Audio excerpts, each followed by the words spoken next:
You can scuba dive even if you can't swim, but it depends on who's teaching you and what goals do you have. Some agencies will welcome you and some will turn you away. I've taught people who never swam a day in their life and they still dove safely. Here's exactly what the top 5 most popular agencies in the world say about non-swimmers and how can you choose the right one for your first dive. Alright, as someone with no experience in scuba diving, what are your options to start? Well, you have 2 options. You have Try Scuba, or you can enroll in an open water class. What's the difference? Try Scuba is a chance for almost anyone to experience the underwater world, and to do so safely with a trained instructor alongside you at all times. During Try Scuba, you will be able to go up to a depth of 10 meters, or in some agencies like PADI, up to 12 meters. Also, as a bonus, you might have this Try Dive count as your first dive for the full open water certification if you choose to continue your training. Which means Try Scuba is not really a certification, but you do get a really nice diploma that you can put on the wall. But Open Water Diver is an actual certification that will allow you to go and dive anywhere in the world up to a depth of 18 meters. I mentioned agencies, and you might have heard about the most popular one, PADI. While PADI is the most popular diving agency in the world, there's many others, like I mentioned in the beginning of the video. So when you go on a vacation anywhere in the world and you see a diving club, they will be teaching under certain agency or multiple agencies. So here's the answer to the question, can you scuba dive as a non-swimmer with the top 5 agencies in the world? So let's start with PADI. PADI, yes, technically you can. Because if you go through their standards, it doesn't say that you must be able to swim, but it does say that you should feel comfortable in the water. And in general, you will hear that from any scuba instructor, that they really want you to feel comfortable in the water. And in general, that is a prerequisite to continue your scuba diving journey. You have to feel comfortable in the water, because if you don't, you will simply not be able to do some of the skills that are required to pass these certifications, especially if you go to advanced open water and further on. For PADI, the Try Scuba is called Discover Scuba. And this is something you will also see differ amongst agencies. Some agencies call certifications one way and the others call it the other way. Even open water certification can be named differently depending on the agency. Second agency is IANTD. IANTD, again, yes, you can dive as a non-swimmer. And actually, when I looked through their standards, I couldn't find something mentioning that you must even feel comfortable in the water. Probably it says it somewhere in an obscure place, but I just couldn't find it even in the standards. And the name for Try Scuba for IANTD is Open Water Scuba Experience. Third agency is SSI, and you're in luck. They again allow to scuba dive without knowing how to swim.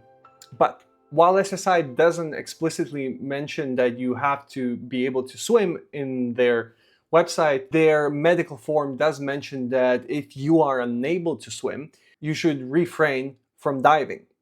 But again, it doesn't prohibit it. For SSI, the Try Scuba is actually called Try Scuba. Fourth agency is CMAS. And again, you're in luck. They do allow you to scuba dive without actually knowing how to swim. What they do mention is that you should be fit to swim. For CMAS, Try Scuba is called Intro to Scuba Experience. So the last agency, fifth, is SDI. Sometimes you might see TDI because they are actually sister organizations, but for recreational purposes, you're going to go through SDI. And for this agency, actually, they explicitly say that you will not be able to scuba dive unless you know how to swim. And this agency says that you have to be able to demonstrate adequate swimming skills. So no luck for non-swimmers. The name for Try Scuba in SDI is called Scuba Discovery. I actually asked some instructors about their opinion on getting non-swimmers in the water and scuba diving with them. And there is an interesting aspect of scuba diving when it comes to some Asian countries. Like in China, there's apparently a lot of people who don't know how to swim, but a lot of people that want to have the scuba experience. And so a lot of people that don't know how to swim actually end up going through this Try Scuba experience. And since most of them are anyways not going to go and continue with their open water certification, a lot of instructors will now want to pass on the ability to get a lot of people into this Try Scuba experience, because it can be a safe experience, right? You can first try out people in a pool and then go into open water experience if you have that possibility. But most of the time, the instructor will actually be always with you, sometimes even physically holding you by the tank valve. You also might be thinking, am I going to be one-to-one with the instructor, or are there going to be 10 other people like me that don't know how to swim, and now we're all going to be in water and then one instructor is going to have to, control all of us? Well, luckily, no, that's not the case, because every agency actually sets limits to how many students you can have per one instructor. It can increase if there's dive masters or assistants in the water with instructor, but I'm going to give you a quick overview of what some agencies set as the limits for student versus instructor ratio. So for PADI, the most popular diving agency, the limit is 4 students per 1 instructor in confined water and also open water. Again, it can increase if they have assistants with them, but that's the maximum ratio if you have an instructor. For PADI, there is a level of certification that's called PADI DSD Leader or Discover Scuba Diving Leader, but for a DSD Leader, the limit in open water is actually 2 students per 1 DSD Leader. In confined waters, meaning a pool, the limit is the same as before, 4-to-1. For IANTD, the limit of students to instructor is 2-to-1 in both confined and open water. And lastly, for CMAS, the ratio is 4 students to 1 instructor in open water and 6 students to 1 instructor in confined water, like a pool. So that was about Try Scubas, or the scuba experience for the first time. What about open water certification? Can you actually complete your certification without knowing how to swim? Well, in this case, I will tell you that you're out of luck with any agency. Every single agency does explicitly mention that to complete your open water certification, you have to demonstrate ability to swim. Because think about it, if you don't know how to swim, you might not feel super comfortable in the water, which means that if there's a risky situation, something happens, you get lost, separated from your buddy, from your instructor, you have to feel comfortable in the water.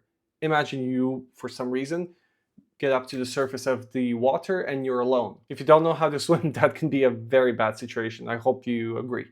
In any case, I really encourage you to learn how to swim if you don't know and you have the ability to do so. What if you really don't have the ability to swim? Well, you are in luck, because there is a certification that allows instructors to actually teach people that have motor skill impairments or other issues. In PADI, that certification is called Adaptive Techniques Diver. Do reach out to your local instructor or your local diving shop if that is your situation and you really want to experience scuba diving.